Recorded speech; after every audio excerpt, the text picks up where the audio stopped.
Вырак большы за палову ягонага жыцця. Былому курсанту Акадэміі МУС Іллю Нарышкіну 21 год. Вырак лукашэнкаўскага суда 15 гадоў калоніі ва ўмовах узмоцненага рэжыму, нібыта за здраду дзяржаве. І тут не толькі мова пра зламанае жыццё хлопца, але і пра высокі кошт за ягонае сумленне. Працэс адбыўся яшчэ ў жніўні, але інфармацыя аб ім з'явілася толькі цяпер. Вітаю ў аб'ектыве, Сергей Пацасонны, а далей у выданні. Іх засталося 7 з 11, столькі ініцыятыўных групаў прэтэндэнтаў на прэзідэнцтва зарэгістраваў Цэнтр Выбаркам. Беларускі народ, ён можа узняцца, бо гэта, гэта крыўда. Гэта, я не ведаю, якое слово падабраць, гэта вялікая крыўда для нашага народа, такія выбары. Старыя прадпрыемствы з новымі кіраўнікамі, прызначэнні на Белнафтахімія і Беларускалі. Навошта? Нашли человека, который не замечен в коррупционных схемах, не попал под санкции. Ідуць змены для пенсіянераў. Дзяржава гуляе ў шчодрасць, але не без прычыны. Это пропаганда предвыборная. Все. З парушэннем заканадаўства і адзінагалосна лукашэнкаўскі цэнтр Выбаркам скончыў рэгістрацыю ініцыятыўных групаў у падтрымку вылучэння кандыдатаў у прэзідэнты. З 11 засталося 7, і гэта яны будуць збіраць па 100 000 подпісаў беларусаў. Кацярына Гардзеева. Кворум есть. Заседание Центральной избирательной комиссии Республики Беларусь объявляю открытым. Ужо афіцыйна Цэнтр Выбаркам назваў імёны вылучэнцаў, якія прымуць удзел у электаральнай кампаніі 2025. З 11 асобаў, якія выказалі жаданне пазмагацца за прэзідэнцкі фатэль, такі шанец атрымалі 7. Трэба разумець, што не яны ж вылучыліся, а ім сказалі вылучацца, ці папрасілі. Таму яны удзельнічаюць у гэтым. Беларускія ўлады хочуць, каб у выбары уцягваліся розныя сацыяльныя групы, каб яны бачылі сваё прадстаўніцтва як бы ў гэтым працэсе. Цяпер статус прэтэндэнта ў кандыдаты маюць сам Лукашенко, кіраўнік ліберальна-дэмакратычнай партыі Олег Гайдукевіч, старшыня рэспубліканскай партыі працы і справядлівасці Александр Хіжняк, галоўны ідэолаг Менску і былая прэсавая сакратарка МУС Вольга Чамаданова, экс-кіраўнік вайсковай акадэміі Сергей Бобрыкаў, старшыня камуністычнай партыі Сергей Саранкоў і экс-дэпутатка Ганна Канапацкая. Тая эмацыйна падпявала дзяржаўнаму гімну падчас паседжання, на якім разглядалася ейная заяўка.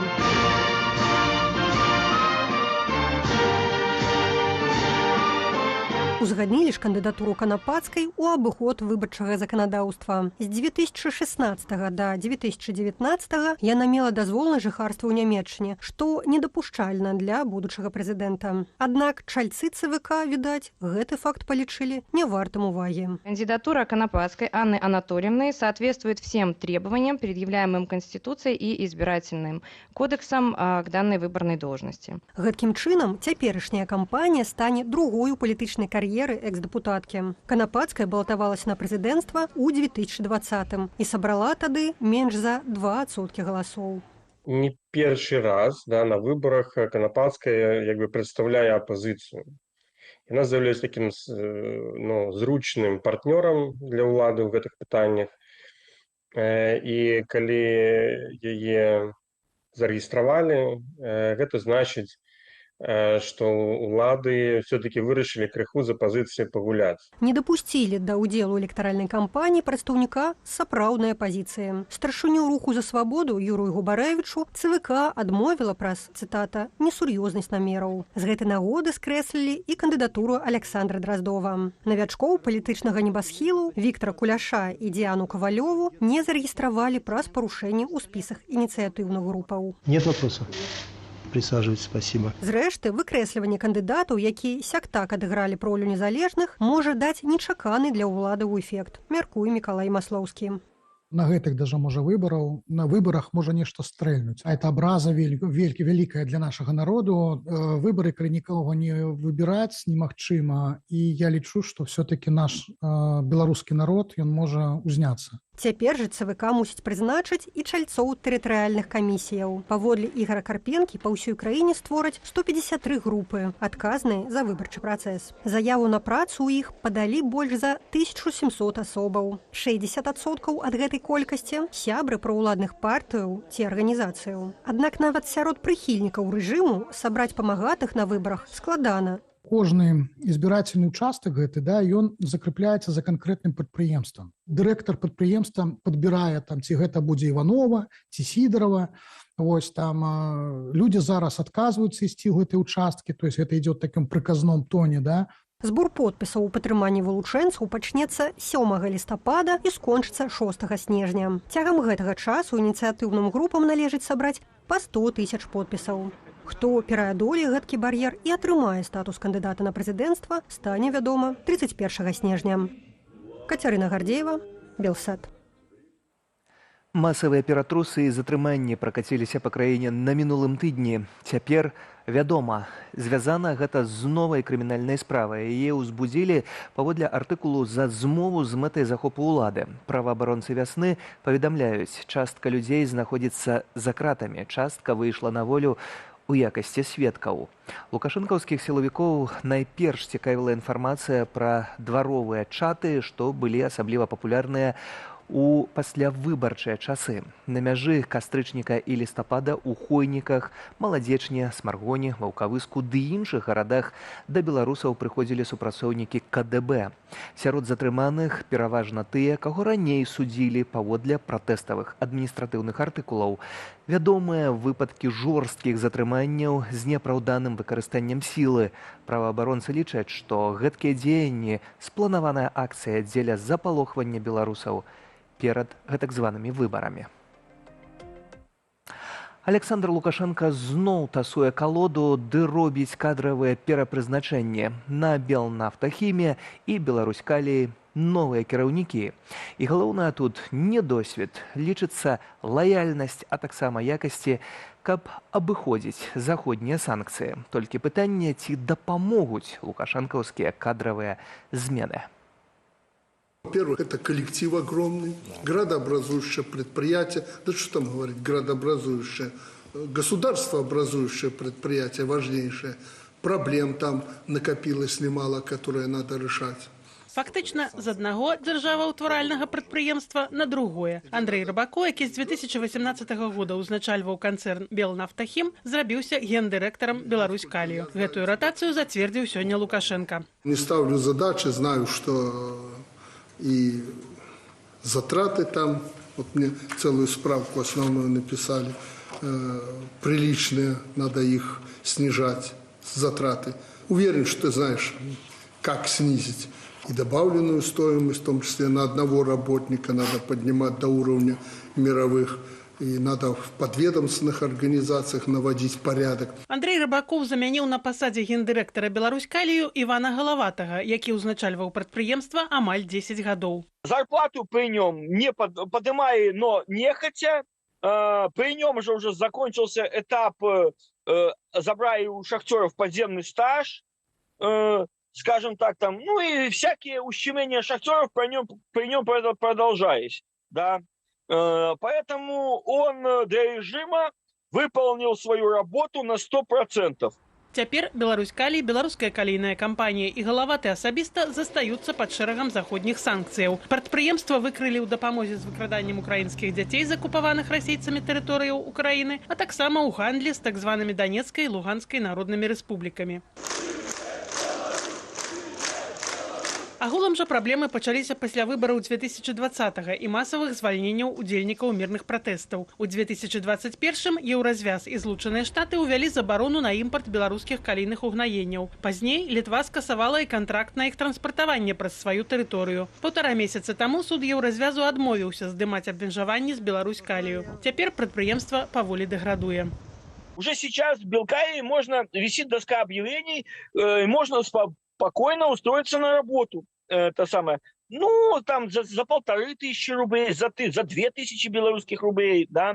То есть, как бы для страны это большая сумма, но для работников Белкаи это мизерная сумма, потому что очень большие риски, очень большое сложное оборудование, высокая квалификация. Лукашэнкаўскія ўлады статыстыку хаваюць, але паводле міжнароднага даследчага інстытуту харчовай палітыкі доля Беларусі ў сусветным экспарце калійных угнаенняў скарацілася з 18% у 2021 годзе да 9% у 2023. Пра зніжэнне экспарту ўдвая казалі і лукашэнкаўскія чыноўнікі. Нізкія сусветныя цэны таксама не дазваляюць атрымліваць ранейшых прыбыткаў.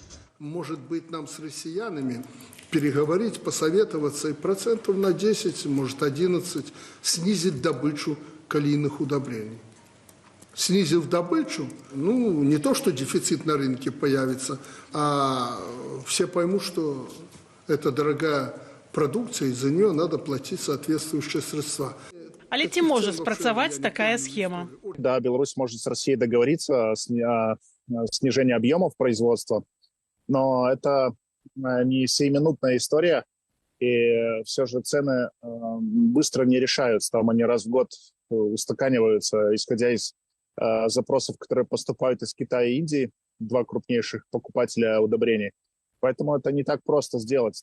Былы кіраўнік Беларуськалію Іван Галаваты таксама не застанецца без працы. Лукашенко назваў яго адданым народу і дзяржаве чалавекам ды прапанаваў адправіць амбасадарам у адну з краінаў СНД. Ірына Дарафейчук, Белсат.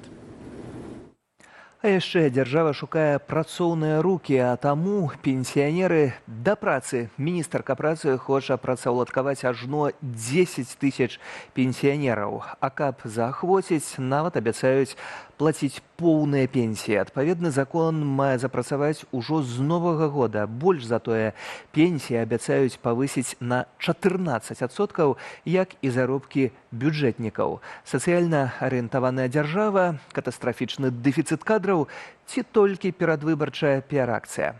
Антон Бяздольны. Улады Беларусі плануюць вярнуць на рынок працы каля 10 000 пенсіянераў. Пра гэта ў эфіры дзяржаўнага тэлеканалу «Першы інфармацыйны» рассказала министрка працы и социальной обороны Наталья Павлюченко. Нужно выработать меры по стимулированию, материальному стимулированию для продолжения их трудовой деятельности. И действительно, эта мера, она имеет очень такой серьезный социальный запрос. Пры гэтым самі ўлады не хаваюць. Гэта не клопат пра дабрабыт грамадзянаў, а спроба пераадолець маштабны дэфіцыт кадраў у краіне. У адзіным банку вакансій у Беларусі на пачатак лістапада амаль 170 000 вакансіяў. Пры гэтым яшчэ 4 месяцы таму іх было на 7 000 меней. Дефицит кадров по тем специальностям, где зарплаты не превышают там 600-800 рублей. То есть молодые специалисты, просто люди среднего возраста не соглашаются идти работать на такую зарплату, в отличие от пенсионеров, которые в основном там живут в регионах, в селах, да, и они ради вот этого дополнительного заработка будут согласны идти на такую низкую зарплату. Згодна са звесткамі Белстату, цяпер у краіне каля 2 мільёнаў пенсіянераў. Паводле інфармацыі ад Міністэрства працы, 446 000 з іх працягваюць працаваць, але 110 000 атрымліваюць няпоўную пенсію. Каб затрымаць гэтых пенсіянераў на працы і залучыць новых, улады з новага года будуць плаціць ім пенсіі з індывідуальным каэфіцыентам. Вылічваюць яго падзелам фактычнага штомесячнага заробку чалавека на сярэдні па краіне. Цяпер, калі гэты каэфіцыент большы за 1,3, працоўныя пенсіянеры такой даплаты не маюць. Напрыклад, пенсія непрацоўнага пенсіянера з індывідуальным каэфіцыентам 1,5 будзе прыкладна на 25 рублёў большая, чым у таго, кто протягивая працаваць.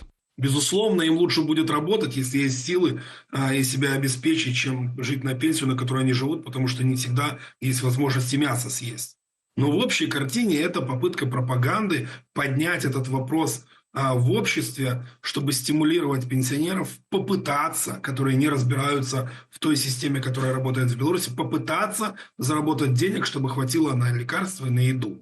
З наступнага года Міністэрства працы абяцае не толькі зраўняць пенсіі, але і павысіць іх на 14%. Іх сярэдні памер мае перавысіць 920 рублёў. Дзеля гэтага ў бюджэт фонду сацыяльнай абароны, з якога плацяць пенсіі, дададуць каля $1 мільярда. Откуда будут брать ресурсы? Естественно, просто будут изымать из других сфер, например, из той же социальной сферы. Например, перестанут делать дороги в каком-нибудь регионе или откажутся от строительства какой-нибудь школы или детского садика и будут просто эти деньги направлять на как раз-таки повышение зарплаты пенсий для хорошей статистики. Таксама міністрка Паўлючэнка анансавала павышэнне заробкаў бюджэтнікам, як абяцаюць улады, на 15%. Паводле афіцыйных звестак, сёлета ў жніўні бюджэтнікам у сярэднім плацілі 1700 рублёў. Безусловно, это предвыборная кампания, но мы должны с вами понимать детали. Что такое 15% от 300 белорусских рублей? Нужно цифры называть, но они не будут ее называть, потому что это пропаганда предвыборная. Згодна з прынятым бюджэтам на наступны год улады плануюць сабраць на 17% больш падаткаў і на 16% штрафаў. У той жа час на сілавікоў і суды ў 2025 выдаткуюць на 14% болей, а на абарону увогуле больш чым на 30%. Антон Бяздольны, Белсат.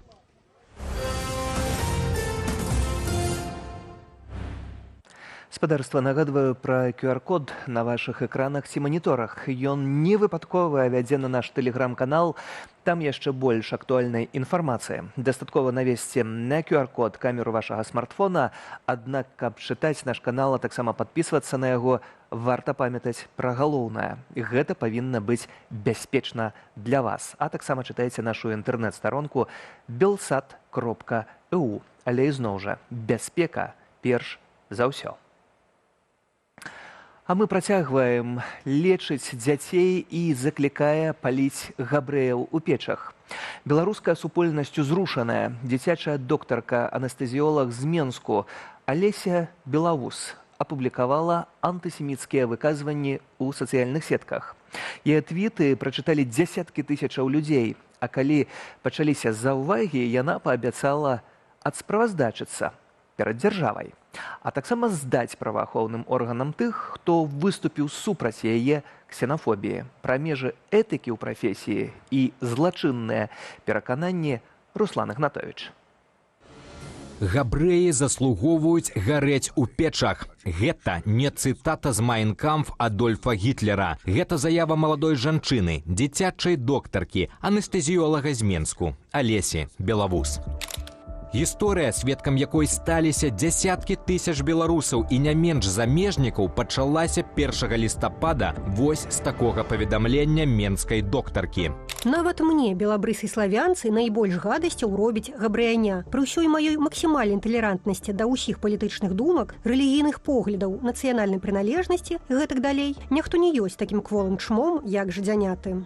Нягледзячы на крытыку, доктарка не толькі не адмовілася ад сваіх словаў, але чарговы раз пазычыла смерці габрэям, дадаўшы ў твіт сімвалы падтрымання Палестыны. Вось гэта тое, што ў нас заўсёды шукае генпракурор швед, нешта там пра генацыд.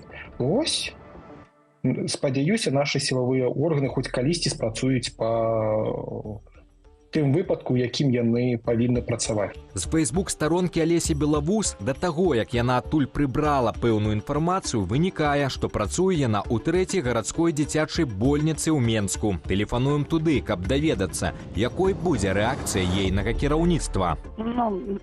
Мы же не можем ничего сделать с ее соцсетями. Что? Ничего не исправим, это ее аккаунты. Нет, она уже где-то в сентябре месяце у нас не работает. Ну и дальнейшее ее трудоустройство тоже нам неизвестно.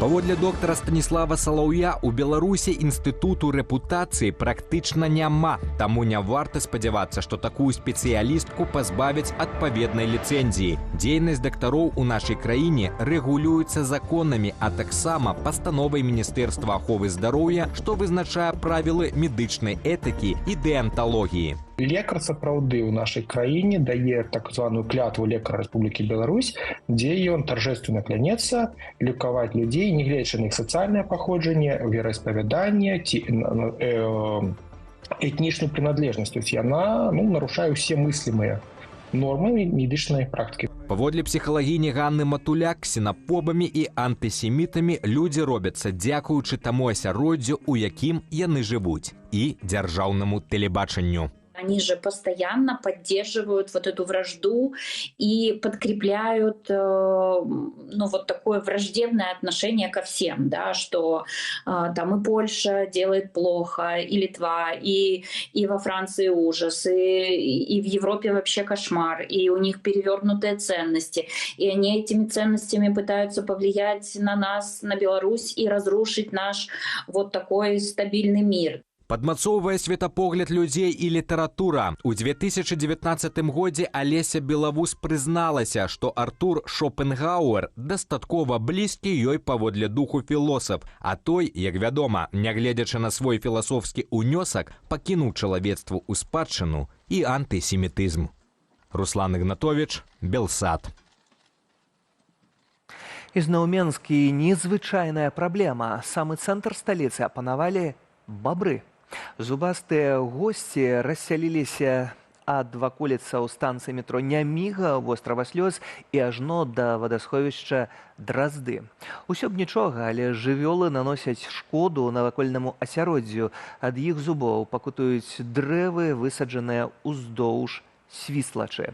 У адміністрацыі цэнтральнага раёну ўжо робяць захады дзеля абароны дрэваў. У некаторых месцах зялёныя насаджэнні абгортваюць металічнай сеткай ды апрацоўваюць спецыяльнымі сродкамі. Беларускае таварыства паляўнічых і рыбаловаў збіраецца кантраляваць колькасць баброў. Арганізацыя атрымала ліцэнзію на адлоў і перамяшчэнне жывёлаў за межы гораду.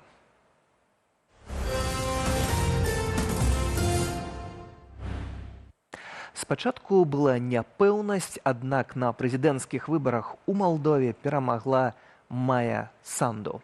І гэтая перамога асаблівая, бо давялося змагацца не толькі за галасы выбарнікаў, але і супраць уплыву Масквы.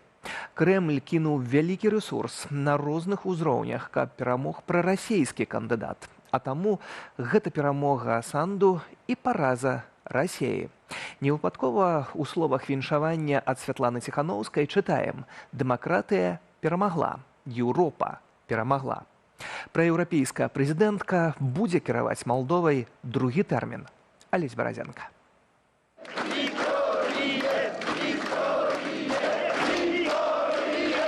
Дзейная прэзідэнтка Малдовы Майя Санду пераабраная на другі тэрмін. Паводле вынікаў нядзельнага галасавання ў другім туры Санду набрала амаль 55,5% галасоў. У кандыдата ад прарасійскай партыі сацыялістаў, былога генеральнага прокурора Александра Стаяногла, троху болей за 44,5%. Яўка ў другім туры склала больш за 54%. Молдова, ты шагнула в будущее.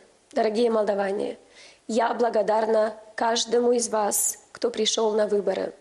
Я услышала ваш голос. И тех, кто меня поддержал, и тех, кто проголосовал за господина Стояногла.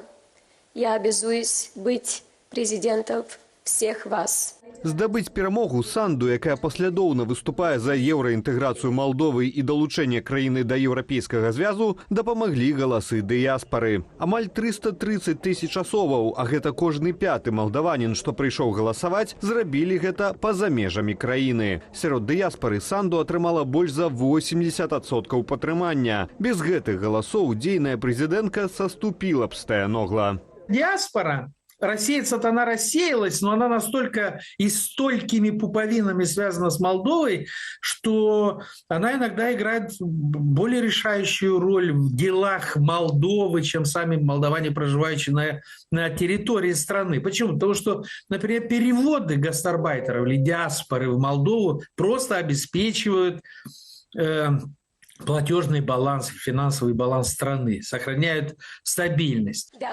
Молдаване за мяжой чарговы раз показали, что Молдова гэтак же моцна гучыць у іхных сэрцах, як і ў нашых на радзіме. Лейтмотывам сёлетняй кампаніі прэзідэнцкіх выбараў у Малдове стала разгорнутае ўмяшанне ў выбарчы працэс трэціх сілаў, афіляваных з Крамлём. Гаворка пра збеглага малдаўскага бізнесмена Ілана Шора. На радзіме яго завочна асудзілі на 15 гадоў турмы за крадзеж з банкаўскай сістэмы краіны $1 мільярд. Ну, а вы не подскажете, сколько должны были платить? 300? Это 1000 рублей. Мы 1000? Да. За голос, да? Да.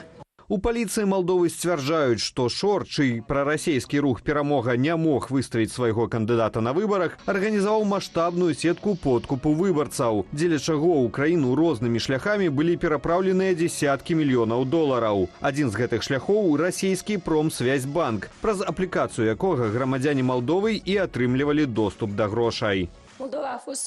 Молдова зазнала атаку, якой раней не было ў гісторыі ўсёй Еўропы. Брудныя грошы, незаконная купля галасоў, умяшанне ў выбарчыя працэсы варожых сілаў з-за межаў краіны і злачынных груповак, хлусня, сяўба ненавісці ды страх у нашым грамадстве. Нашыя людзі аб'ядналіся, а свабода і грамадзяне перамаглі. Схема подкупу паводле розных падлікаў магла закрануць да 300 000 асобаў. У першым туры ім загадвалі галасаваць за любога з кандыдатаў, акрамя Санду, ды негатыўна адказваць на пытанне рэферэндуму наконт еўраінтэграцыі, які праходзіў разам з першым турам прэзідэнцкіх выбараў. У другім жа туры праплачаныя Шорам выбарнікі мусілі галасаваць за Стаяногло. Апазіцыйнаму кандыдату, які намагаўся пазіцыянаваць сабе як постаць нейтральную ў геапалітычных пытаннях, нават давялося публічна адмаўляцца ад дапамогі прарасійскага крымінальніка. У одного беглого олигарха нет таких возможностей организовать такие объемные мероприятия. За Шором работали и ФСБ, и ГРУ, и СВР. На Шора работало Министерство иностранных дел России, работали башни Кремля. На него работала вся российская пропаганда. Спрабавалі паўплываць прарасійскія сілы і на волевыяўлення малдаванаў за мяжою. Да цэнтралізаванага падвозу людзей на ўчастак у Маскве з першага туру дадаліся калоны аўтобусаў і цэлыя авіярэйсы з грамадзянамі Малдовы ў Менск, дзе арганізаваных у групы аматараў расійскага свету ўжо чакалі лукашэнкаўскія прапагандысты. Прямо эти танцы, прям как ответ вот Западу. Россия была заинтересована в том, чтобы сохранить свой плацдарм в Приднестровье, чтобы расширить свой военный контингент в Приднестровье и оказать влияние, угрозу для Украины. Они хотели использовать и молдаван в качестве пушечного мяса, как сейчас используют северокорейцев. И как использовали жителей Донецка и Луганска и других оккупированных регионов Украины. Галоўную мэтаю свайго другога прэзідэнцкага тэрміну Майя Санду абвясціла працяг працэсу далучэння краіны да Еўрапейскага звязу. Кандыдацкі статус краіна атрымала летам 2022 года, адначасова з Украінаю. З пераабраннем Санду ўжо павіншаваў Уладзімір Зеленскі, а таксама кіраўнікі краінаў Еўропы і старшыня Еўракамісіі Урзуля фон дер Ляйен. Александр Баразенко, Белсат. А тым часам галоўны і апошні дзень выбараў прэзідэнта ЗША ўжо заўтра. І пакуль абодва кандыдаты змагаюцца за галасы выбаршчыкаў. У новым апытанні, праведзеным у штаце Айова, кандыдатка ад дэмакратычнай партыі Камала Гэрыс абышла рэспубліканца Дональда Трампа. Вынік нечаканы, бо ў гэтым штаце Трамп лёгка перамагаў у дзвюх апошніх электаральных кампаніях. І заўтрашні фінал можа здзівіць. Са сталіцы штату Айова, Дэ-Мойн і Гаркулей. Найноўшае апытанне грамадскай думкі, праведзенае кампаніяй Зельцер энд Компані для газеты Des Moines Register і кампаніі Медыяком, паказвае, што Дональд Трамп прайграе Камале Гаррыс у штаце Айова. 47% апытаных сцвердзілі, што прагаласуюць за дзейную віцэ-прэзідэнтку, у той час як за мільярдэра і былога прэзідэнта ЗША свой голас гатовы аддаць 44% апытаных. Гэта навіна сталася абсалютнай нечаканасцю за 2 дні да выбараў. Апытанне ў верасні паказвала 4% перавагу Трампа над Гаррыс, а ў чэрвені Трамп меў абсалютна ўпэўненую 18% перавагу над тады яшчэ Джо Байденам. Найлепшая ацэнка – гэта лічбы, якія мы паведамляем. 47 да 44. Тым, хто хоча сказаць, што такі вынік у межах хібнасці, я адкажу, што хібнасць працуе ў абодва бакі. Таму, калі вы мяркуеце, што вынік можа быць роўны, трэба разумець, што з такой жа імавернасцю разрыў будзе яшчэ большы, чымся мы паказваем. Фактарам, які так моцна паўплываў на змену прагнозаў за апошні месяц, сталі галасы жанчын. 56% з іх збіраюцца аддаць голас за Гарріс і толькі 36% за Трампа. Гэтаму магла паспрыяць пазіцыя рэспубліканцаў, якія абяцаюць увесці поўную забарону на аборты, у той час як дэмакраты дэкларуюць, што захаваюць за жанчынамі права вырашаць пытанне абортаў самастойна. Гэтае павелічэнне адбылося сярод дэмаграфічных групаў, што ў цэлым спрыяльнае да дэмакратаў і ў прыватнасці да Камалы Гэрыс. Жанчыны, моладзь, асобы з вышэйшаю адукацыяй, да імаверна яшчэ некалькі групаў. Айова – гэта фермерскі штат, які месціцца на сярэднім захадзе ЗША. 85% насельніцтва складаюць белыя жыхары. Айову запісвалі да адназначна чырвоных штатаў, то бок такіх, якія падтрымаюць на гэтых выбарах рэспубліканцаў, яшчэ і таму, што Трамп перамог тут падчас двух папярэдніх выбарчых кампаній у 2016 і 2020 годзе. Навіна пра магчымую паразу ў Айове выклікала недавер сярод тых, хто падтрымлівае Дональда Трампа. Губернатар суседняга штата Паўднёвай Дакоты адзначыў у каментары газеце Des Moines Register, што будзе шакаваны, калі ў Айове пераможа кандыдатка ад дэмакратаў. Выказаўся і сам Дональд Трамп. Ні адзін прэзідэнт не зрабіў для фермераў і вялікага штату Айова больш за Дональда Трампа. Насамрэч, гэта нават непараўнальна. Усе пытанні, акрамя аднаго, моцна арыентаванага на дэмакратаў, ад ненавісніка Трампа, які мінулым разам цалкам памыліўся, паказваюць, што я маю вялікае падтрыманне. Я люблю фермераў, і яны любяць мяне. Нядаўняе пытанне Эмерсона паказвае, што я апярэджваю на 10 пунктаў у Айове. Выбарчы штаб Трампа пайшоў яшчэ далей і паставіў вынікі некарыснага для сябе апытання пад сумнеў, назваўшы іх хлуснёй, фэйкам і ідыёцкім даследаваннем. Але выданне Newsweek звяртае ўвагу, што кампанія Zeltzer & Company, якая праводзіла апытанне, цешыцца высокім даверам і надзвычайнай дакладнасцю папярэдніх прагнозаў. А гэта значыць, што Айова, якую рэспубліканцы лічылі сваім чырвоным штатам, пераходзіць у катэгорыю штатаў, што вагаюцца. І па выніках аўторкавага галасавання 6 галасоў выбаршчыкаў могуць абсалютна нечакана трапіць у капілку дэмакратаў, робячы вынік нацыянальнага галасавання яшчэ больш непрадказальным. Ігар Кулей, Des Moines, Айова, спецыяльна для Белсата. І напрыканцы яшчэ адна тэма. 16 беларускіх аўтараў, паўсотні конкурсных фільмаў. І ўсё гэта цягам 2,5 тыдняў. Рушыў юбілейны 10-й фестываль кіно «Паўночнае ззянне». Гледачоў чакаюць кінатэатры Вільні, Варшавы ды Таліна. Альбо онлайн па папярэдняй рэгістрацыі на старонцы фестывалю.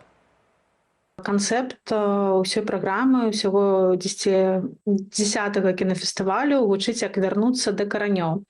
І чаму вярнуцца да каранёў? Таму што гэта такі заклік паразважаць трошку пра нашы карані, пра наша мінулае, пра асабістае і калектыўнае. То бок гэта пра памяць і пра ўспаміны не толькі калектыўныя, таксама, але і асабістыя. То бок гэта можа быць нейкая там сямейная гісторыя, гэта можа быць штосьці звязанае з беларускай гісторыяй, можа быць так, адкуль мы ідзем, куды мы ідзем, хто мы. «Паўночнае ззянне» – гэта міжнародны фестываль кіно краінаў Балтыі і Скандынавіі са шматнацыянальным журы і ўласнаю платформаю, дзе ўдзельнічаюць госці з розных краінаў. Сярод працаў, што будуць паказаныя ў праграме, поўнаметражны фільм рэжысёркі Мары Тамковіч «Пад шэрым небам». Сюжэт заснаваны на рэальнай гісторыі палітзняволенай журналісткі Кацярыны Андрэевай і ейнага мужа Ігара Ільяша. Таксама на фестывалі пакажуць поўнаметражную версію знятага Белсатам нашумелага сатырычнага серыялу «Працэсы» рэжысуры Андрэя Кашперскага. А ўжо праз момант у праграме «Белсат-Зум» Віталь Бабін пагаворыць пра перадвыбарчыя пернікі ад уладаў для беларускіх бюджэтнікаў ды пенсіянераў. Адказвае на пытанні эканамістка Аліса Рыжыченка. А ў мяне ўсё. З вамі быў Сергей Падсасонны. Добрага вечара і да сустрэчы ў эфіры.